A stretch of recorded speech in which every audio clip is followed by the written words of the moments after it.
Is your debt causing you sleepless nights? Knock your debt out with Debt KO. And your debt won't be the only thing keeping you up at night. Debt KO, free impartial advice on all your debt.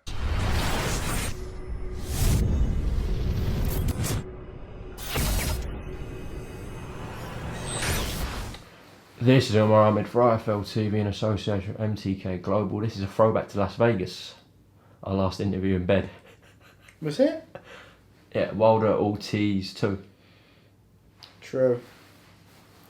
When I come to your room and we won't say what I did. Oh, yeah.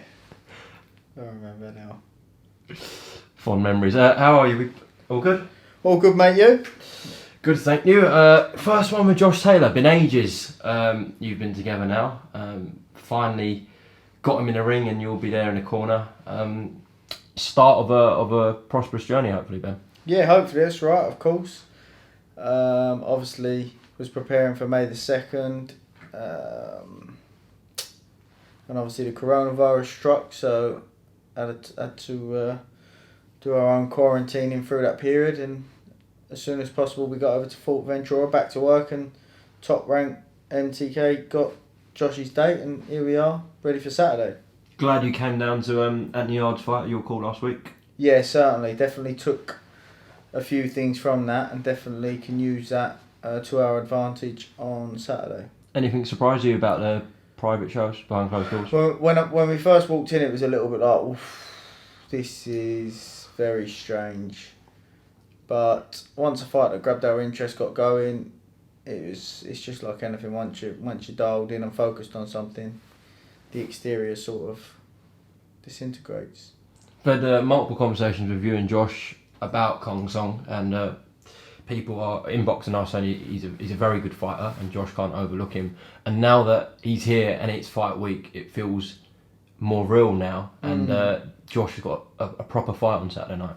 He has, yeah. Listen, if I'm being completely honest, he's not world level in terms of his ability, any technical ability, etc. But he's got world level power, and that demands. He's proved that when he stopped Kondo, who Lipinets couldn't stop, and Lipinets is known to be a big puncher, and he starfished him. So, he's got genuine power, and that demands respect. It's as simple as that. His game, he looks confident enough, and so it's Josh's job to go in there and take advantage of his weaknesses. Of course, was a fantastic fighter before he came to you. Of course, yeah. Unified champ. So, when you get someone of that calibre, what do you actually do? Because it looks like, obviously no one's perfect, but he had a tremendous run of being top quality fighters in some brilliant fights and brilliant performances. So how much do you actually change? Yeah, that's right. I mean, he was coming with a hell of a lot of momentum, so it's not about changing. It's just he's got a fantastic toolbox, fantastic arsenal. It's just helping him understand when, what, how and why to use those tools. He's achieved what he's achieved in only 16 fights, so it's helping him select what tools he needs to use at the right times in the fight, and just brushing them up and sharpening them tools up. That's what it's about, and I believe we've done that, adding a few nuances to Josh's game that I'm starting to see now just happen and naturally flow together. So I'm pleased with that, and I'm confident he'll do a good job on Saturday now. When you said about 16 fights, it's still surprising me. That's right. mad. It is. It's mental, and this is what I mean. Like, there's still so much for him to gain. I can't see a ceiling on his potential, and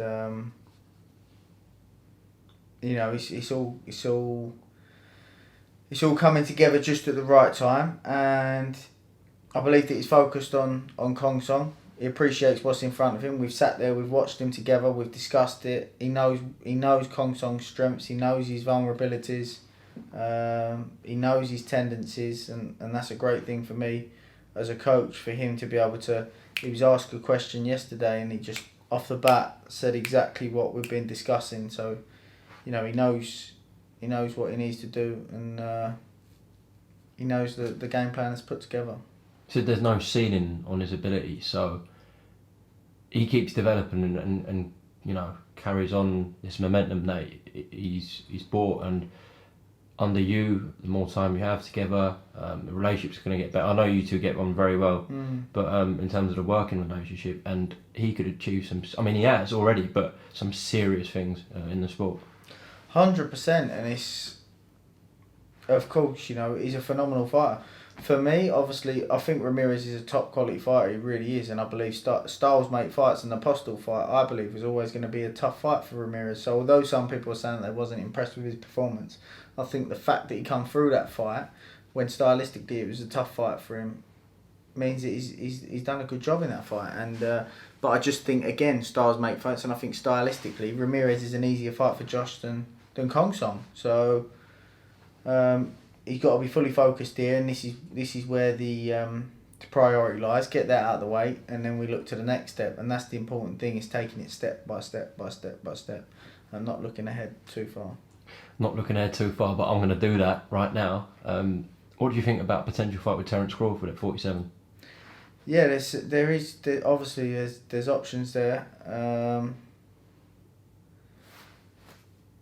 but like I say, it's the focus is this is 3 days out from a fight, and too many times when you're in a position of Josh's, too many times of when you're in a position that Josh is in, have we seen fighters, although you talk as though you're not looking ahead, still looking ahead. Everything's asked about looking ahead, and people just, because people don't know Kong Song, people are just expecting a blowover job, and what's next?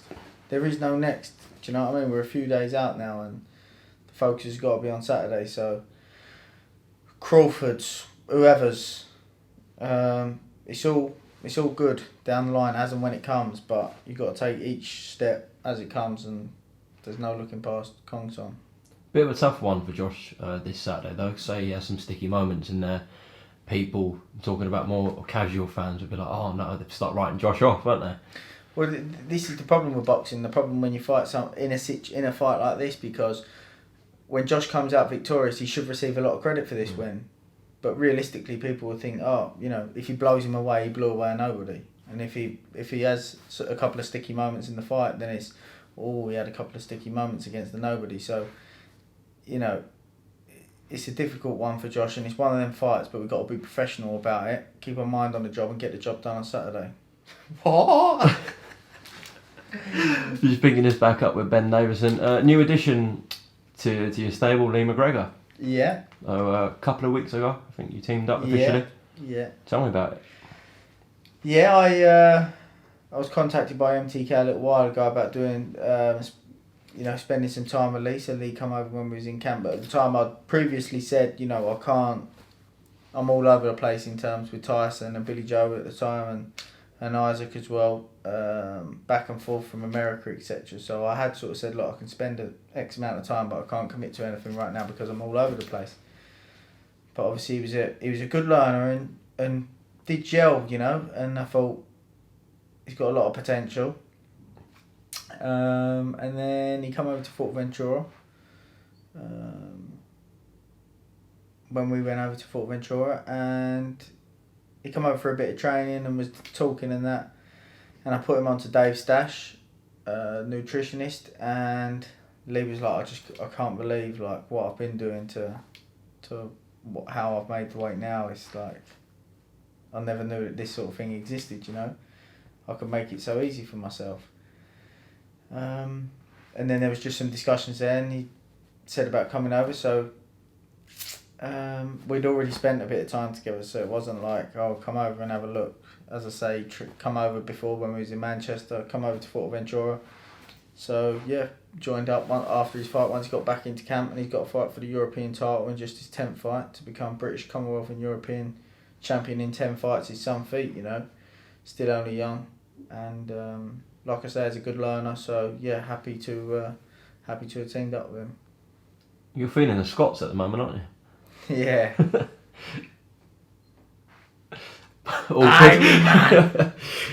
It's going to be difficult in that gym understanding the both of them at the same time, no? Yeah, you can.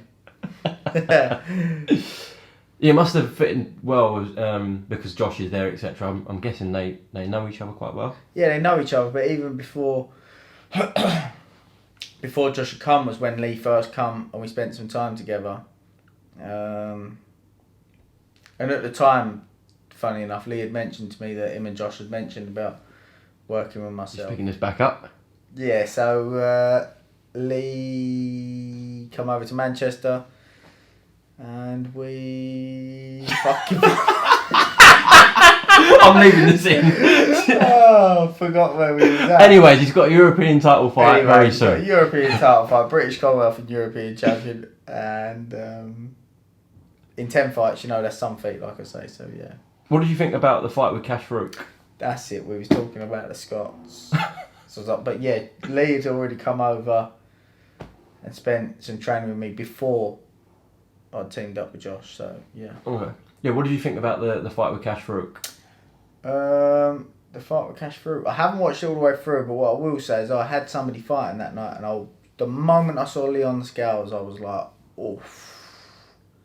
So I haven't watched that back, but I know straight away it's not a true reflection of Lee because the way he looked on the scales said it all, And I mentioned to a few people that knew Lee, like we've got some mutual friends, Robert Kelby. And I mentioned to Robert straight away, like, Robert was over with me and I was like, oof, he does not look good there.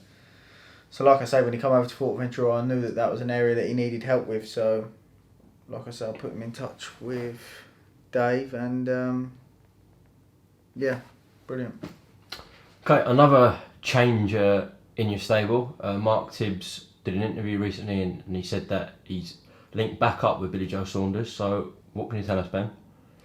Yeah, I think Billy Joe wanted to be able to travel away for his training, and obviously I've been sort of nailed down with Josh, and I've set in the process setting my gym up, which is local to home for Billy Joe as well. So, he wants to be able to go away for his training camps, as he has done a lot for. Since the Eubank Junior fight, so for the past 6-7 years. But that's all. It's nothing. No bothers, no issues, no nothing like that. So yeah.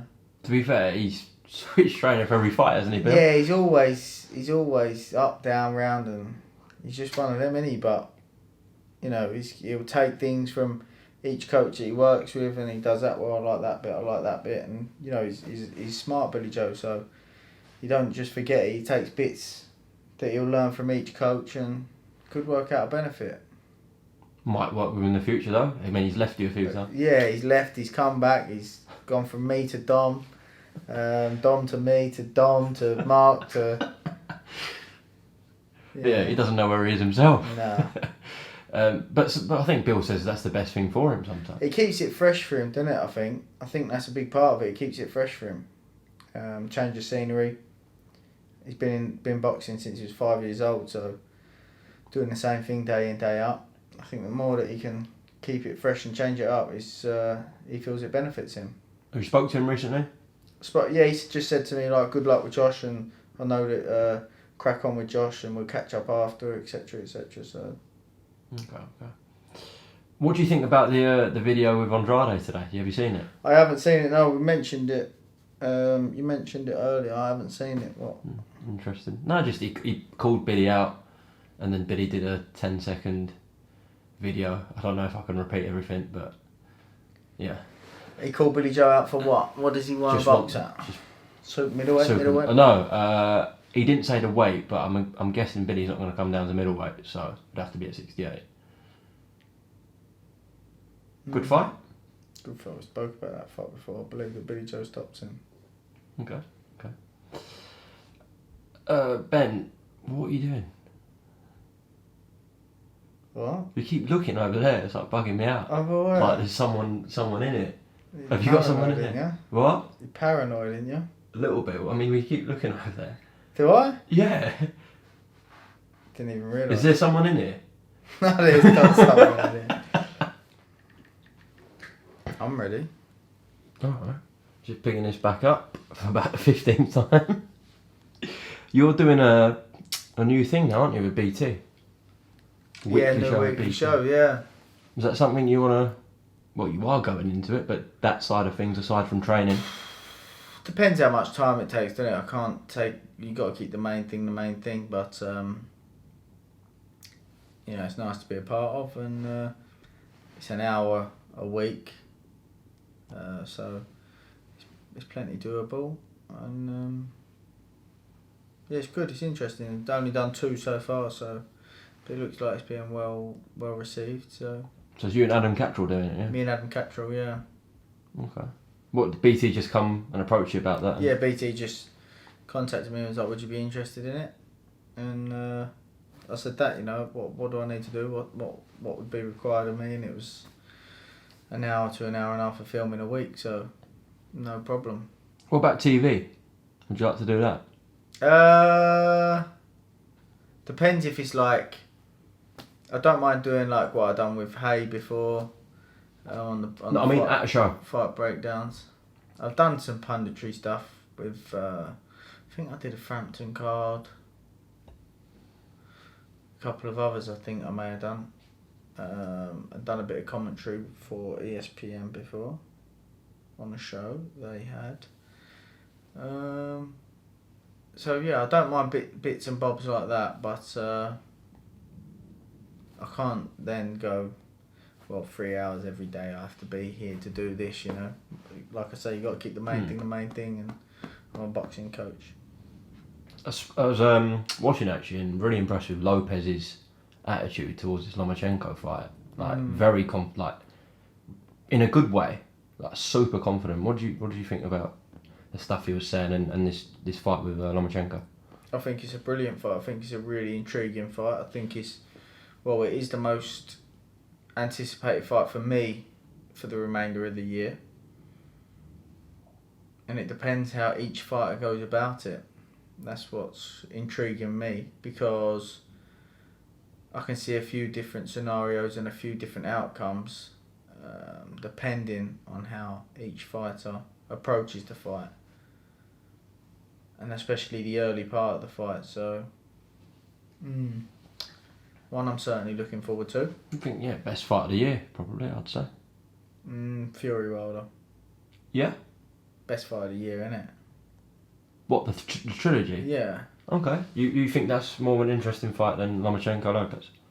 Oh, sorry, not the trilogy. The rematch was, wasn't it? Oh, okay. Yeah. Of the year. No, I mean, in terms of fights made, I think probably it's fair to say Lomachenko-Lopez is the best one this year we've had. Do you mean fights coming? Yeah, so from the start of the year to December, whatever has been made or what we've had, I'd say... Yeah, would you say Fury... I'd say Fury Wilder. Yeah, maybe the rematch, maybe you're right, yeah. In terms of the trilogy, perhaps... No, not the trilogy. No. I meant the rematch. Yeah, I think that's a fair comment. Heavyweight title fight, especially after what happened in the first fight. I can't disagree with that. But maybe in this schedule since lockdown... Yeah, I'd say so, yeah.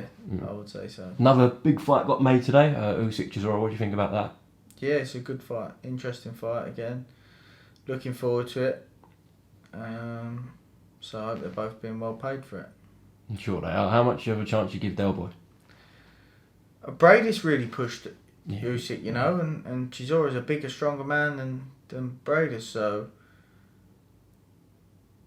again, depending on what Chisora turns up, how much he's got left in the tank, his mental approach to the fight, and his tactical approach to the fight depends on what sort of chances I give him. Obviously, we know that Usyk's a phenomenal boxer. But it's definitely going to be an interesting one, It's a big difference, and Chisora's a big man when you get in there with him, that's for sure. Saying that though, Gassiev didn't really trouble Usyk at all, did he? He didn't know, and that's why I'm saying it depends on, I wouldn't say Gassiev's ambitions were as high as I would have liked them to be. Okay. There was talks of an injury or something, I'm not too sure. There was, yeah. Yeah. But,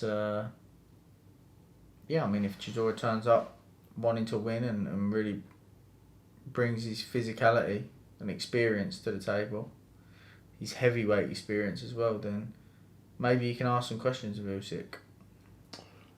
What do you think about the rematch between Dillian-Whyte and Alexander Povetkin being so soon as well after the first fight?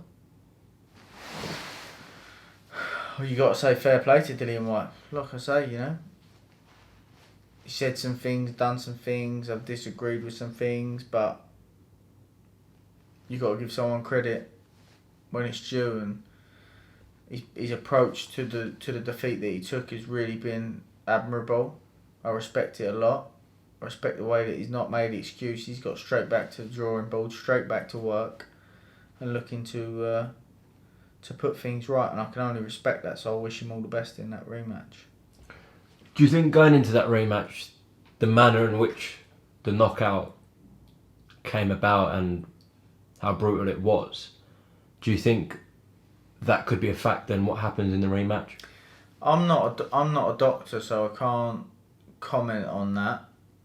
I mean, what I've heard is that concussion can be like a scab. If you don't let it heal properly and you keep picking at it, it's not going to heal properly. So, but whether that's correct or not correct, but you'd imagine and like to think that he's had the right type of people around him, the right team around him to have the checks and the scans and the reports to make sure that he can go into that rematch 100%. I'd like to think so. And like I say, I hope that he comes through it. Getting some good fights this year though. Just wondering, what else is there? You got Usyk-Chisora, Whyte, Povetkin, Fury Wilder, Joshua Pulev, Lomachenko, Lopez, Spence Garcia's another one. Good fight. Did you watch Jaron Ennis the other night? See his knockout? Did I watch Jaron Ennis? Of course you did. Of course I did. One of the best prospects in boxing, you'd say? The best. Yeah? Okay. The best prospect in boxing. Him and Virgil Ortiz would be a good fight, though, wouldn't it? Down the line, yeah.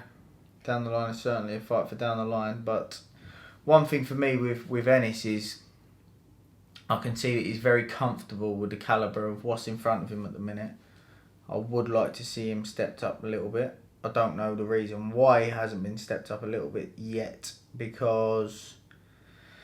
Is it because promoters not wanting to pay the money, broadcasters with the money not being there, with what's going on with the behind closed doors thing? Do they feel he's not ready? I don't know. I certainly feel he's ready. I think a great fight for him would be Samuel Vargas, somebody like that. But yeah, did I watch Jaron Ennis? I told you about Jaron Ennis, did I? You did, yeah. But I think your favourite fighter is probably Lomachenko. Probably, yeah. But I'd say your prospect is definitely Prospect, number one prospect is Jaron Ennis, yeah. All right, Ben. Well, listen, best of luck with Josh Taylor this Saturday night. Tune in to BT Sport. And yeah, you've got obviously Lee McGregor soon as well, so you're a busy man. And Shabazz soon. Waiting off Frank Warren and BT Sport to give him a date. What is the situation with that English title shot as well? Well, we're waiting for a date. You can have a word with Uncle Frank on Saturday? We will be. I've been chasing Uncle Frank down on the old WhatsApp. But yeah, Rambolezza, listen, he's you know, I know his record's not fantastic, but he's blown away the last three prospects, unbeaten prospects. So it's no easy fight, but I believe in Shabazz. He's got the potential, the ability, and the mindset. So yeah, Frank, get on it. All right, Ben Davison, thank you very much for your time, and we'll speak soon. God bless. Is your debt causing you sleepless nights? Knock your debt out with Debt KO. And your debt won't be the only thing keeping you up at night. Debt KO, free impartial advice on all your debt.